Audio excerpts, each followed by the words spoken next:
ICSE class 10 and ISC class 12 2023 के board examination के लिए आंसर प्रेजेंटेशन कैसा हो। आप खूबसूरत है, स्मार्ट है या डल है, यह मैटर नहीं करता है। बोर्ड एग्जामिनेशन 2023 में जितना स्मार्ट तरीके से इंटेलिजेंटली अपने आंसर को प्रेजेंट करते हैं, वही आपके लिए बून होगा कि मार्क्स मिलेंगे। तो यहाँ पर कुछ golden tips, tricks and ideas मैं आपके साथ शेयर करने जा रहा हूँ। ये ट्रिक्स इतने इफेक्टिव है कि आपको बोर्ड एग्जामिनेशन में 98% से 99% मार्क्स आने में कोई दिक्कत नहीं होगी। 100% गारंटी अगर इन पॉइंट्स को आप फॉलो करते हैं तो।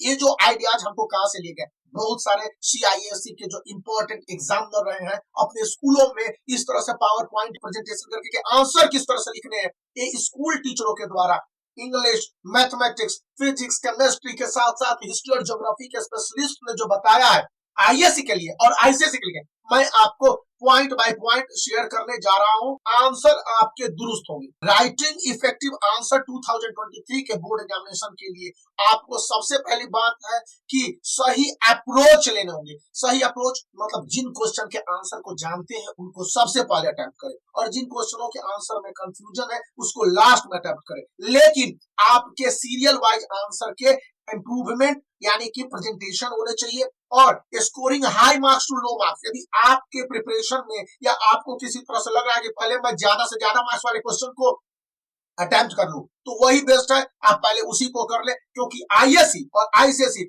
में यह होते हैं और इससे सबसे ज्यादा बेनिफिट मिलता है। अब फर्स्ट 15 मिनट्स जो एक्स्ट्रा मिलते हैं आईएससी के स्टूडेंट और आईसीएसई के स्टूडेंट के लिए, उसमें क्या करेंगे, तो यहाँ पर 2-3 बातों को ध्यान रखने की जरूरत है कि स्टूडेंट 3 कैटेगरी में बांटे जा सकते हैं। एक स्टूडेंट होगा जो कि अपने आप को मान के चलता है कि उसके आंसर बहुत ही अच्छे होंगे, दुरुस्त होंगे और उसको लेकर उसे कोई तरह के शक व शुबह या ललोलुआब नहीं है, उसे कोई कंफ्यूजन नहीं है, वो आंसर को बेहतर ही तरीके से देगा और उसको लेकर उसे किसी तरह के कंफ्यूजन में फंसने की जरूरत नहीं है। तो ऐसे स्टूडेंट के लिए तो बल्ले ही बल्ले है, क्योंकि वहां पर उनको कोई दिक्कत नहीं होने जा रही है।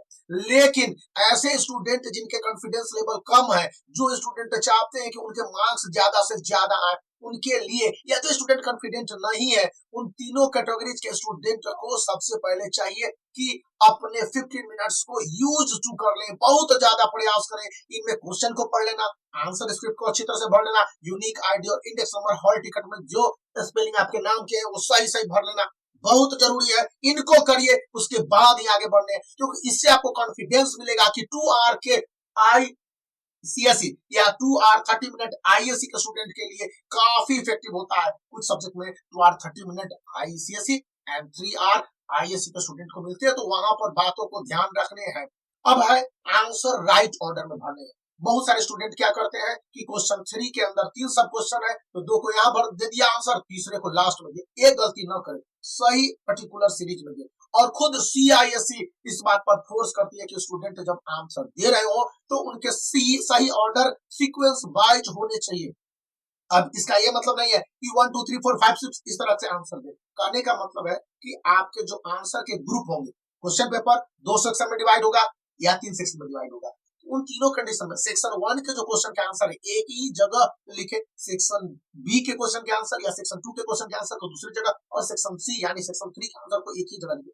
इसको सही ऑर्डर में कहते हैं और सही सीक्वेंस वाइज होने का मतलब पहला आंसर लिख दिया, फिर तीसरा आंसर लिख दिया या चौथा आंसर लिख दिया, या किसी क्वेश्चन में अगर सब क्वेश्चंस एबीसीडी है तो उनमें उस क्वेश्चन के सभी सीरीज को मतलब एबीसीडी के आंसर को सही ढंग से क्लियरली लिखेंगे। यहाँ पर यह इसलिए भी जस्टिफिकेबल है कि ऐसा करने से स्टूडेंट को फुल मार्क्स मिलते हैं। एग्जामिनर की कॉपी को चेक कर रहे हैं, वो भी नहीं इरिटेट करेंगे और मार्क्स दे देंगे। यहाँ इसमें कोई दिक्कत नहीं होती है। आंसर जब आप लिख रहे हैं तो जो की पॉइंट्स को आपने हाईलाइट किया है उसको अंडरलाइन कीजिए। अपने आंसर में कोई भी अच्छी बात को लिख रहे हैं उसको ब्लैक पेंसिल से, ब्लू पेंसिल से, 2 ही पेन और पेंसिल आप चला सकते हैं, उससे अंडरलाइन करने की कोशिश कीजिए। और चाहिए कि एग्जामिनर का जो अटेंशन है ग्रैब करे आपके आंसर की ओर। याद रखना है कि एग्जामिनर आपके आंसर को देखेगा और आपको मार्क्स अवार्ड कर देगा, उससे कोई इफ्स एंड बट्स मतलब नहीं है। लेकिन यदि आपसे थोड़ी सी गड़बड़ी हो जाती है उस कंडीशन में आपके मार्क्स काटे जाएंगे। ऐसा मैथमेटिक्स, फिजिक्स, केमिस्ट्री, बायोलॉजी या फिर ज्योग्राफी में तो अक्सर होते हैं, जो कि उनका अनुभव सीआईएससी के एग्जामिनरों ने शेयर किया है कि मार्क्स ज्यादा से ज्यादा स्कोर कर सकते स्टूडेंट इसके लिए है। और आपको ध्यान रखने हैं कि जो भी आपके आंसर हैं वे पूरी तरह से क्लियर होने चाहिए। इनमें किसी तरह के इफ्स एंड बट्स वाले पॉइंट नहीं होने चाहिए। अगर कुछ गड़बड़ सड़बड़ हो जाएंगे तो आपके मार्क्स चले जाएंगे। इन बातों को याद रखना है। यहाँ पर इन बातों को दुरुस्त करके ही आगे बढ़ना है। और आपके आंसर है उसको ब्रीफ में लिखने की कोशिश करें, इलाबोरेट नहीं करें, क्योंकि ब्रीफ आंसर को बहुत ज्यादा पसंद किए जाते हैं। आंसर में बहुत सारे क्वेश्चन होंगे जहां पर इंटरनल ऑप्शन मिलते हैं। सीआईएसई ऐसा कम करती है, लेकिन इंटरनल ऑप्शन है तो वहां पर पूरे ग्रुप में ही इंटरनल ऑप्शन मिल जाता है। सीबीएसई अलग होता है, तो यहाँ पर आपकी चॉइस सबसे मैटर करते हैं। यदि आपने सही चॉइस करके एग्जामिनेशन के पॉइंट ऑफ व्यू से एग्जामिनर को देखते हुए, या मतलब कि आपका है कि कितना अपने आप को एक्सप्रेस कर सकते हैं क्वेश्चन के आंसर, उस हिसाब से एग्जामिनर को अट्रैक्ट करने के लिए सही ऑप्शन वाले क्वेश्चन को और मेंशन करते हुए लिखते हैं, तो वहां पर आपके मार्क्स मिलेंगे। याद रखना, आंसर तो हम स्टूडेंट लिख रहे हैं, मतलब कि आप लिख रहे हैं, लेकिन पढ़ने वाला एग्जामिनर है और एग्जामिनर आपको जज करता है, तो वहां पर सही क्वेश्चन के आंसर लिखने हैं। एक क्वेश्चन के आंसर को 2 बार नहीं लिखने, बहुत सारे स्टूडेंट 2 बार अटेम्प्ट कर देते हैं। ऐसे में गड़बड़ होने की संभावना ज्यादा रहती है। आप अपने ग्रेडिंग को और अपने आप को असेस कर लीजिए। फिर आपके आंसर क्लियर होने चाहिए, साफ होने चाहिए, पढ़ने योग्य होने चाहिए, किसी तरह से स्क्रैम्बलिंग स्क्रैचिंग नहीं होना चाहिए और किसी तरह से मेसी सिचुएशन नहीं होना चाहिए। अनक्लीन आंसर शीट को अक्सर एग्जामिनर हेट करते हैं और ऐसे में मार्क्स काट दिया गया तो आपके लिए बहुत गड़बड़ हो जाएगा।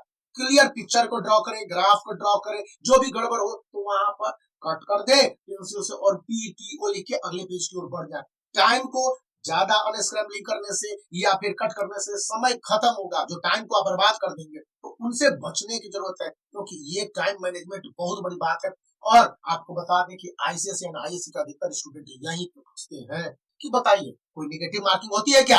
तो यहाँ पर जो तीसरी या चौथी सबसे बड़ी बात है कि आप सभी क्वेश्चन को अटेम्प्ट करें। क्यों कोई क्वेश्चन का आंसर कुछ नहीं आता है, कंसर्न क्वेश्चन के आंसर को लिख दीजिए। आप जो भी जानते हो, पढ़े हो, उसको आप लिखें। ये नहीं कि किसी आंसर को छोड़ दें, क्योंकि आंसर की वैल्यू इनकरेक्ट होने की कंडीशन में फॉर्मूला है, कैलकुलेशन है, कुछ तो स्टेप पर मार्किंग देने का सीधी रिवाज है। मैं इस पर एक पर्टिकुलर वीडियो बनाने जा रहा हूँ कि किस तरह से जो भारत भर में, देश में भी सीआईएससी के जो स्कूल स्टूडेंट ने इस तरह से अटेम्प्ट किया और उनके मार्क्स करीब 10 से 15% तक बढ़ते आए हैं। यानी कि इस बात से अक्सर जो आपके स्कूल के जो टीचर है आपको डिस्करेज करेंगे। इस जो क्वेश्चन का आंसर आता है उसी को लिखिए। अरे जिस क्वेश्चन का आंसर आता है उसको पहले लिखेंगे, जिस क्वेश्चन का आंसर हमको नहीं आता है, 0 है, तो उसको बाद में कुछ ना कुछ लिखेंगे। एग्जामिनर है आपके राइटिंग पर भी कभी मार्क्स दे देते हैं। अब वही बात कि आप अपने आंसर शीट को एग्जामिनर को दे रहे हैं, उससे पहले क्रॉस चेक करें कितने क्वेश्चन के आंसर लिखे, कितने क्वेश्चन के आंसर नहीं लिखे, क्या गलती हुई, क्या सही हुई। कहीं आपके कोई एक आंसर सही हो जाए तो आपके मार्क्स मिल जाएंगे। इन बात को ध्यान में रखना है।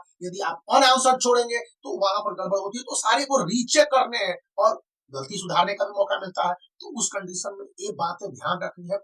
और अब आपको लास्ट पॉइंट है, इस CISC previous year question paper को प्रोवाइड करती है। बहुत सारे सैंपल पेपर है, जहां पर भी प्रीवियस ईयर क्वेश्चन पेपर मिलते हैं। मैं जो ये ओसवाल गुरुकुल का 61 sample paper ICSE and ISC के लिए, इसमें भी प्रीवियस ईयर क्वेश्चन पेपर है, तो इनको आप चूज कर सकते हैं। इससे पता चलेंगे कि जो भी आपके टॉपर है उन्होंने कैसे क्वेश्चन के आंसर को अटेम्प्ट किया और किस तरह से उनके अच्छे मार्क्स मिले।